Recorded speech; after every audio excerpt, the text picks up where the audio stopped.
I support my parents with half the mortgage and other utilities. Then they gave my bedroom to my sister's family and told me to sleep on the couch. So I moved out and left them handle the full cost.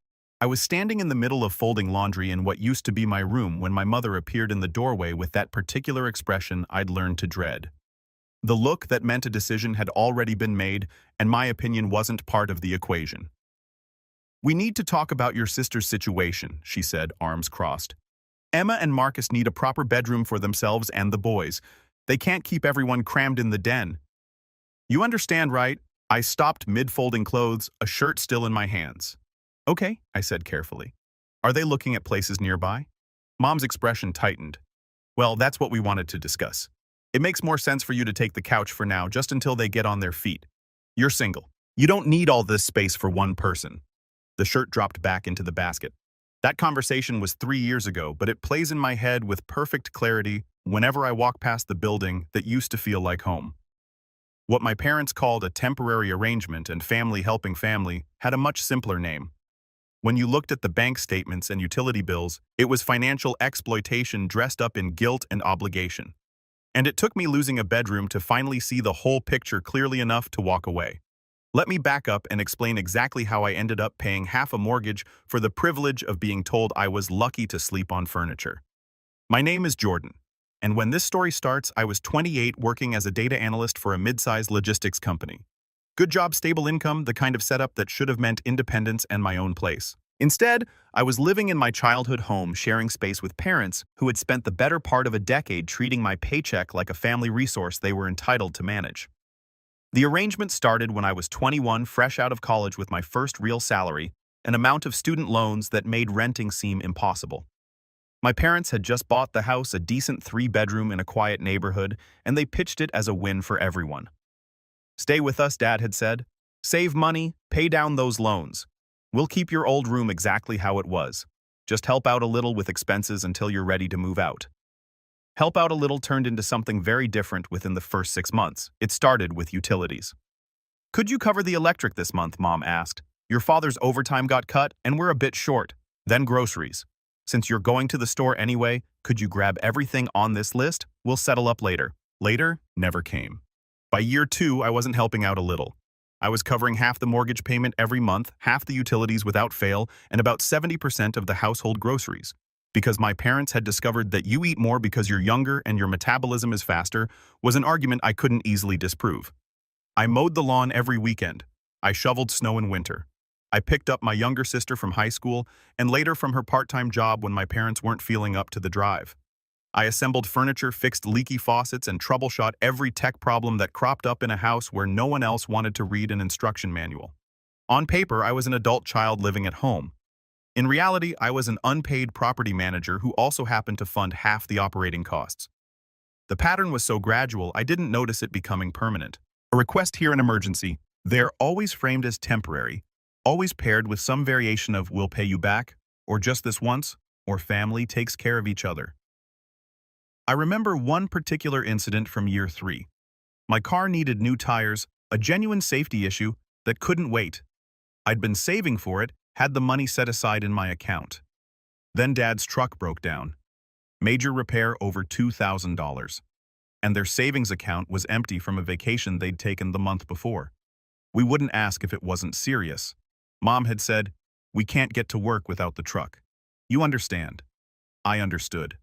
I always understood. I paid for the truck repair. I drove on bald tires for another 5 months until I could save again. When I finally mentioned it, Dad looked genuinely confused. "Why didn't you say something? We'd have helped." But they never did help. They never paid me back. The truck repair joined the long list of temporary contributions that became permanent donations to the family fund. But I told myself it was temporary. I told myself I was being smart, building savings, staying close to family.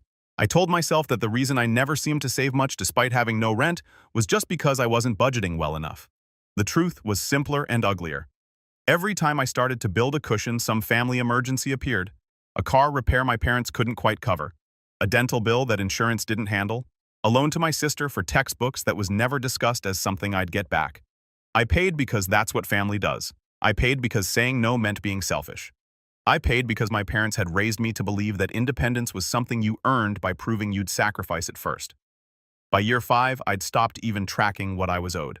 The mental math was too depressing. Somewhere north of $40,000 conservatively, when you added up mortgage contributions, utilities, groceries, repairs, loans, and all the little emergencies that somehow only had one solution: my wallet.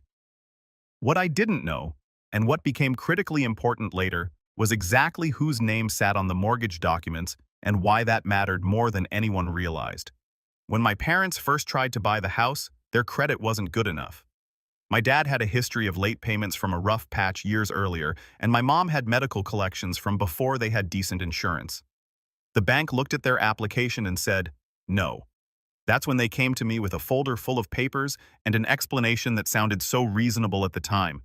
We just need you to co-sign, Dad had said. Your credit is clean, you've got steady income, it's only paperwork. We're the ones making the real decisions. You're just helping us get approved.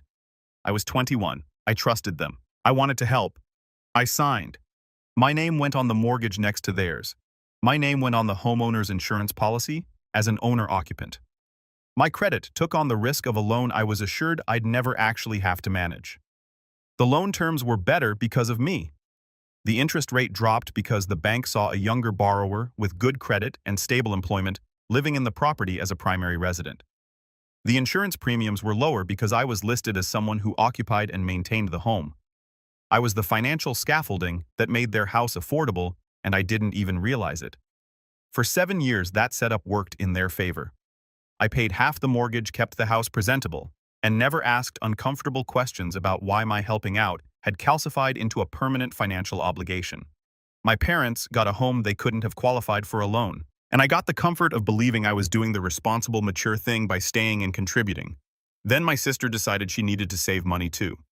Emma was 31, married to Marcus for 6 years, mother to 2 boys aged 5 and 3. She'd been living in a rental across town, and by all accounts doing fine. Not rich, but stable. Marcus worked in sales. Emma did part-time admin work, and they had the kind of life that looked manageable from the outside. But they wanted to buy a house, a real one, bigger than their current rental in a better school district. They wanted to save for a down payment, and apparently the best way to do that was to stop paying their own rent and move back in with our parents instead. Mom and Dad agreed immediately. No discussion with me, no warning. Just a phone call one evening where Mom said, "Your sister's family is moving in for a bit, isn't that nice? It'll be good to have the boys around more." I asked the obvious question. Where are they going to sleep? The den. The den was technically a bedroom, but it was small, used mostly for storage and Dad's home office setup. Cramming 2 adults and 2 young kids in there seemed like a nightmare. Mom hesitated. "Well, we thought you could move to the couch just for a little while. Emma and Marcus need a real room and the boys can't sleep in the den long term. You're flexible. You can make it work." I stared at my phone. "I'm paying half the mortgage," I said slowly. "Why would I be the one losing my bedroom?" "You're being dramatic," Mom said, voice tight. "It's temporary. Family helps family. You of all people should understand that." I wanted to argue.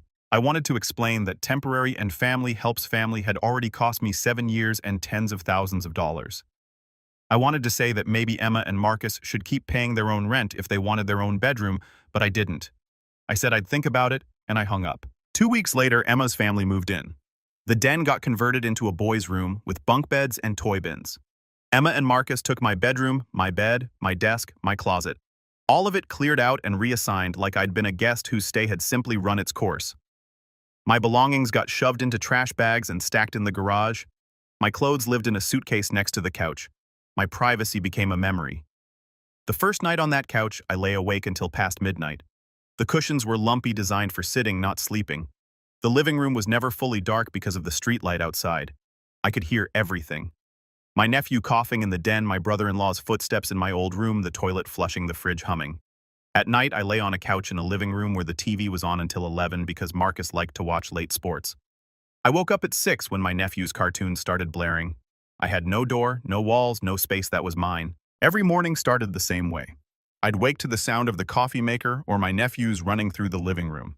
I'd fold up my blanket, shove my suitcase against the wall, and try to pretend I had somewhere to get ready that wasn't a shared bathroom with a line forming outside. Getting dressed meant either waking up before everyone else or waiting until the house emptied. Showering required negotiating with Emma about when the boys needed the bathroom. Making a phone call for work meant going out to my car and sitting in the driveway. And I was still paying half the mortgage, still covering half the utilities, which had jumped significantly with 4 more people in the house, still buying most of the groceries because now there were 2 more adults and 2 kids eating from the same fridge I was funding. The grocery situation got particularly absurd. I'd buy food for myself, label it, put it in a specific spot. Within 2 days it was gone. Marcus would eat my leftovers.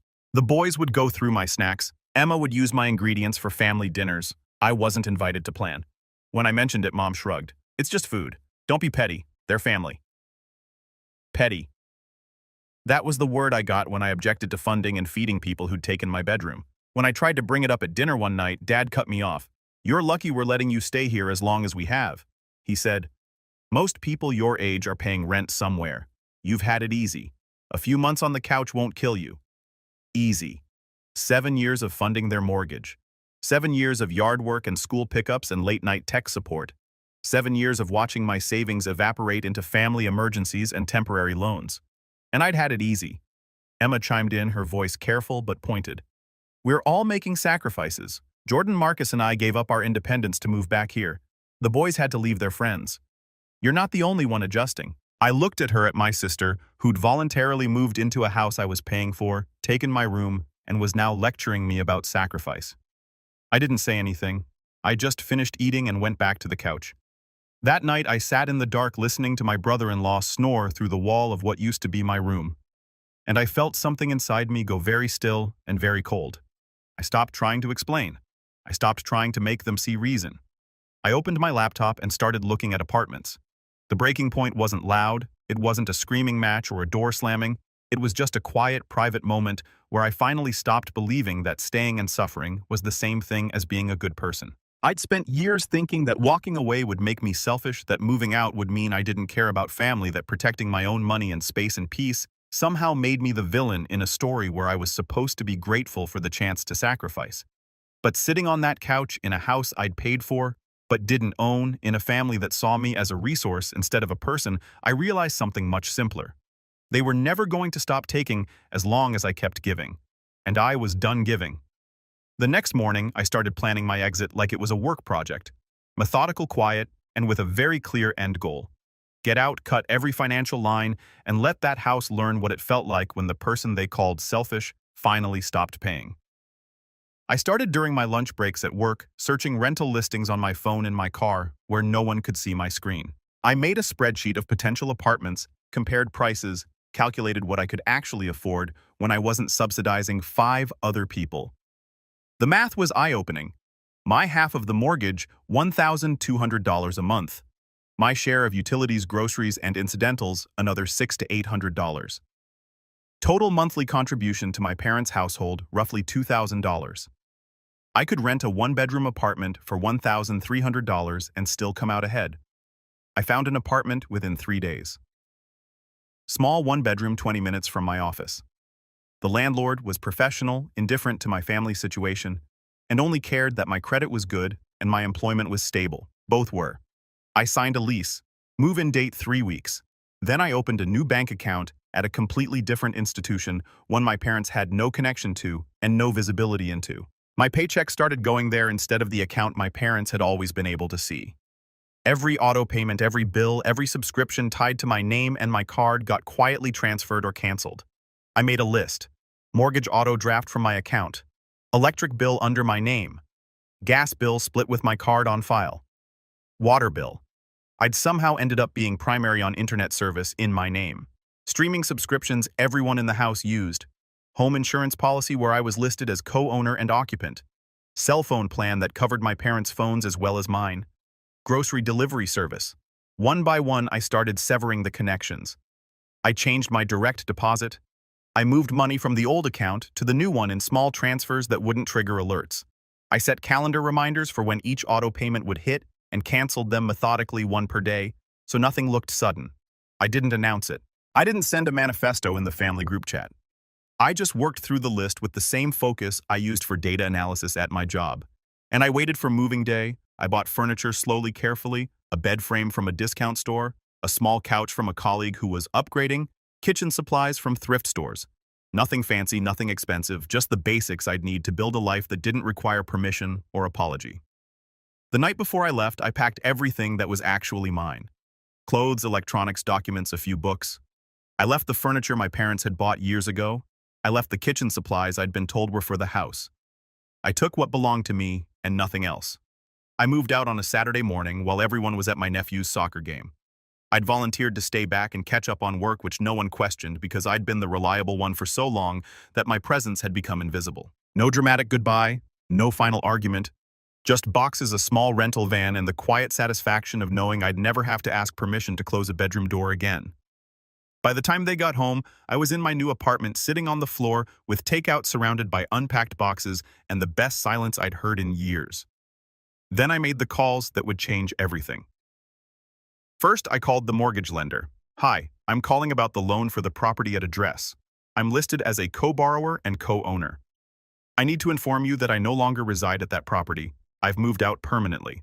The current occupants are my parents and my sister's family of 4. I want the file updated to reflect that I am not living there anymore." There was a pause. "You were listed as an owner-occupant on this loan," the representative said carefully. "That means the loan terms were based on you living there as your primary residence." "I understand." I said I did live there. I no longer do. "I'm calling to make sure the file is accurate. We'll need to reassess the loan based on the updated occupancy status." She said this may affect your interest rate, escrow requirements, and monthly payment amount. Owner-occupied loans have different terms than non-owner-occupied or investment properties. "I understand," I said again. "Please update your records accordingly." She asked a few more verification questions. I answered each one calmly, factually.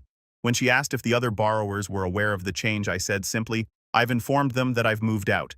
Any questions about the property should be directed to them." Next, I called the homeowner's insurance company. Same script, same calm, factual explanation, same result. "If you're no longer occupying the property and there are now additional residents not listed on the original policy, we'll need to reissue this under a different coverage type. The premiums will be higher for a multifamily or quasi-rental situation." "That makes sense," I said. "Please proceed with whatever updates are necessary." I hung up and turned off my phone. That night, I slept in my own bed in my own room behind a door I could lock in an apartment where no one would ever tell me I was lucky to have a place to sleep. The financial unraveling happened faster than I expected. The first sign came 4 days later, a text from my mom. "Did your mortgage payment bounce?" "The bank says we're short," I replied simply. "I moved out. I'm not paying for a house I don't live in anymore. You told me I was lucky to sleep on the couch. I found somewhere better." My phone exploded. Calls, texts, voicemails.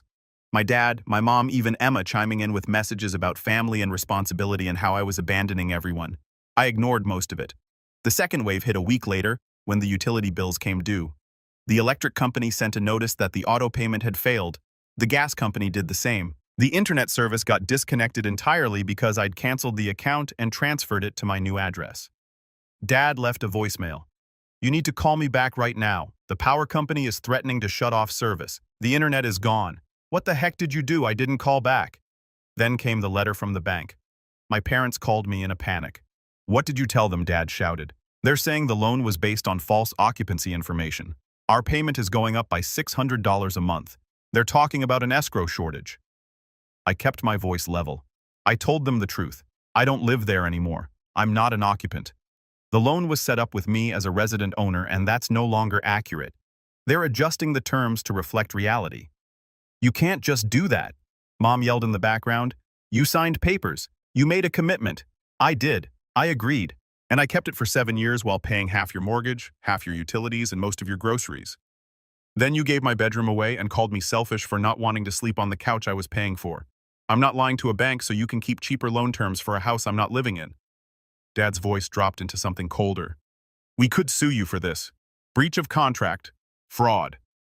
I almost laughed. "Go ahead. Explain to a judge how you had your co-borrower funding half the house while treating them like an inconvenience. Explain how you took their bedroom and gave it to someone who wasn't even on the loan. I'll bring my payment records and my lease. Let's see how that goes." He hung up. The insurance followed with its own adjustments. Higher premiums because of increased occupancy risk. More people, more liability, more cost. The notice arrived explaining that the annual premium was increasing by nearly $800. The internet bill came to the house with a note. "Service canceled, final bill attached." The streaming accounts logged everyone out. The cell phone plan I'd been covering got disconnected from my parents' devices. They had to scramble to set up their own plan. Even the small things added up. The grocery delivery service I'd been paying for stopped. The premium coffee subscription I'd gotten as a gift and shared with the house ended. The car wash membership Dad had been using on my account expired. Suddenly, the house that had been easy and no big deal for me to lose a bedroom and became significantly harder to maintain. The mortgage jumped, the insurance jumped, the utilities which I'd been splitting now landed entirely on my parents and my sister's family. The little luxuries I'd been quietly funding Wi-Fi streaming phone service grocery delivery vanished overnight and the argument started. I heard about them secondhand through a cousin who stayed neutral. Emma and Marcus were furious that the temporary cheap living situation had turned expensive. They'd been planning to save $1,500 a month. Now they were barely breaking even after their share of the inflated bills. Dad kept raging that I'd sabotaged them by lying to the bank, which was ironic, considering the loan had been based on my occupancy from the start. Mom alternated between guilt-tripping voicemails and cold silence. The family group chat, which I'd muted, apparently became a war zone of blame and finger-pointing. My cousin sent me a screenshot once. Emma had written, "How were we supposed to know Jordan was the one keeping everything affordable? They never said anything." I stared at that message for a long time. 7 years of mortgage payments, 7 years of utility bills, 7 years of groceries and repairs and family emergencies, I'd fund it. And somehow, I'd never said anything except I had. Every time I'd mentioned feeling stretched thin financially. Every time I'd said no to something for myself because I'd just paid for something for the house. Every time I'd quietly absorbed another cost without pushing back. They just hadn't been listening. Some relatives thought I was cruel. Others quietly admitted they'd have done the same thing. A few weeks in, my parents tried negotiation. They showed up at my apartment unannounced. I made the mistake of answering the door. "We need to talk," Mom said, not asking to come in, just stepping forward like entry was assumed. I blocked the doorway. "We can talk here," I said. Dad's jaw tightened, but he stayed put. "This situation is not sustainable," he said. "The house payment is killing us. Your sister and Marcus can't save anything. We need you to come back." "I have a lease," I said. "Break it," Mom said. "We'll help with the fee. Just come back. Put your payments back in place and call the bank. Tell them you're living there again." There it was. Not an apology, not acknowledgement, just a request to resume funding their lifestyle and lying to financial institutions so they could keep the terms they wanted. "No," I said simply, "you can have your room back." Emma called from behind them. She'd apparently come along for this intervention. "We'll make it work. The boys can share with us for a while." "I don't want my room back," I said. "I want my own place. I have it now." "You're really going to destroy your own family over a couch?" Dad asked, voice tight. "I'm not destroying anything," I said. "I'm just not paying for your decisions anymore. You wanted Emma's family to have my room. You got that? You just didn't want to pay the full cost of it. That's not my problem now." Mom's voice cracked. "We're your parents. We raised you. You owe us." "I paid you," I said quietly. "For 7 years I paid you. Tens of thousands of dollars. I don't owe you my bedroom, my privacy, or one more month of pretending that being used is the same as being family." I stepped back and closed the door. They stood outside for a few minutes. I could hear muffled voices, Mom crying, Dad's angry muttering. Eventually they left. I sat on my couch in my apartment and felt nothing but relief. The fallout played out over the next 6 months in ways I only learned about later. The mortgage increase stuck. The bank had every right to reassess once the occupancy changed, and my parents couldn't argue their way out of it without admitting they'd misrepresented the loan terms from the start. The insurance stayed higher. More people, more risk, more premium. Simple math. Emma and Marcus, who'd moved and expecting to save thousands, found themselves covering a much bigger share of household costs than they'd planned. Their down payment fund stalled. Fights broke out over who should pay what percentage, especially when Marcus pointed out that they'd given up their affordable rental to move into a situation that was somehow costing them more. My parents, who'd spent years treating my income like a household utility they were entitled to access, suddenly had to actually budget. Vacations got canceled, repairs got delayed. The little extras they'd taken for granted, cable premium internet, new furniture, eating out twice a week, disappeared from the spending plan. Dad had to pick up extra shifts. Mom went back to work part-time at a job she'd left years ago. The house that was supposed to make their lives easier had become a weight they could barely carry. By month 4, Emma's family moved out. They couldn't save money in a house that cost more than their old rental once you factored in their share of the new mortgage and utilities. They found a smaller place cheaper than before and left my parents with a 3-bedroom house they could barely afford alone. My parents were stuck. They tried to refinance. The bank took one look at their income, their credit, and the property value and said no. Without me on the loan, they didn't qualify for better terms. They were locked into a payment structure that reflected what the house actually cost when you didn't have a financially responsible co-borrower subsidizing everything. I heard through my cousin that they'd considered selling, but they were barely above water on the loan. After closing costs and fees, they'd walk away with almost nothing. They were trapped in a house they'd insisted I was lucky to sleep on a couch in. I, on the other hand, was fine. My apartment was small but mine. I paid rent to a landlord who'd never once told me I was selfish for wanting a bedroom. I decorated the space the way I wanted. I ate food I bought with my own money from a fridge no one else raided. I slept in a bed behind a door that locked in a silence that belonged to me. I started saving money, real money accumulating in an account that only I had access to. Within 6 months, I had an emergency fund. Within a year, I was looking at investment options. The financial stability I'd been promised would come from living at home and saving on rent finally arrived once I started actually paying rent somewhere else. Some family members stopped speaking to me. A few sent messages calling me heartless, cruel, ungrateful. Others reached out quietly to say they understood.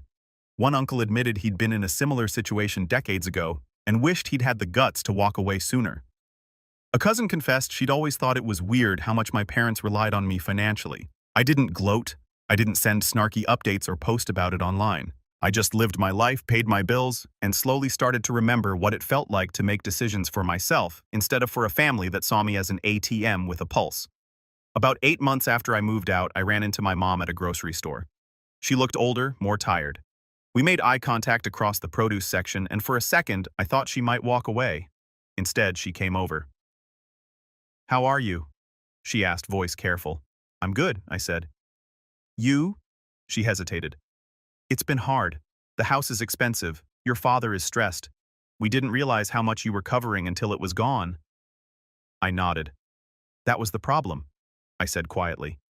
"You didn't realize, or maybe you did, and you just didn't think I'd ever stop."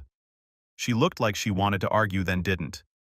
"We shouldn't have taken your room," she said finally. "That was wrong. It wasn't a full apology. It wasn't acknowledgement of 7 years of financial exploitation or the casual cruelty of calling me selfish for refusing to sleep on a couch I was paying for. But it was something. Thank you for saying that," I said. We stood there for a moment. Two people who used to live in the same house, now separated by choices and boundaries and a mortgage payment that finally told the truth about who'd been holding things together. "Are you ever coming back?" she asked. "No," I said. "I'm not." She nodded slowly, and I could see her absorbing it. The reality that I wasn't a resource she could guilt back into position. That the days of me funding her life while being treated like an inconvenience were over. "Take care of yourself," I said, and I meant it. I walked away, paid for my groceries, and drove back to my apartment where no one was waiting to tell me I was lucky to have a place to sleep. A year after I moved out, I got a message from Emma. She and Marcus had bought a house smaller than they'd wanted, farther from the good school district, but theirs. She said she was sorry for how things had gone, that she hadn't understood how much I'd been contributing, that she wished they'd handled it differently. She didn't say she wished she'd stood up for me when Mom and Dad took my room. She didn't acknowledge that she'd benefited from my displacement, but she acknowledged it had been wrong, and that was more than I'd expected. I appreciated the message. I didn't rush to rebuild the relationship, but I appreciated it. My parents and I maintain minimal contact now. Birthdays, major holidays, the occasional text. I don't visit the house. They don't ask me to. When we do see each other at family events, it's polite, distant, carefully neutral. The mortgage is still in all our names, a legal artifact of a time when I thought helping family meant letting them take everything. I've consulted lawyers about getting my name removed, but it's complicated and expensive and frankly not worth the stress. It doesn't affect my credit as long as they keep paying, which they do barely every month. What matters is that I'm not paying it anymore. I'm not funding their lives. I'm not the invisible financial scaffolding that made their choices affordable. I learned a lot from that couch. I learned that family helps family often means one person gives until there's nothing left while everyone else takes until you're empty. I learned that calling someone selfish is often just a way to guilt them into continuing to sacrifice. I learned that walking away isn't cruelty. Sometimes it's the only sane response to people who've mistaken your kindness for weakness and your money for their right. And I learned that the best revenge isn't dramatic or loud. It's just stopping the payments, stopping the excuses, stopping the endless, exhausting work of pretending that being used is the same as being loved. My parents wanted me to sleep on a couch in a house I was paying half for. I gave them something better. I gave them the full cost of their choices delivered in mortgage statements and insurance bills and utility notices and the quiet, permanent absence of someone they'd taken for granted for too long. They call me selfish. I called a moving company, opened a new bank account, informed a mortgage lender of an occupancy change, and let the house feel what selfish really looked like when it wasn't subsidized anymore.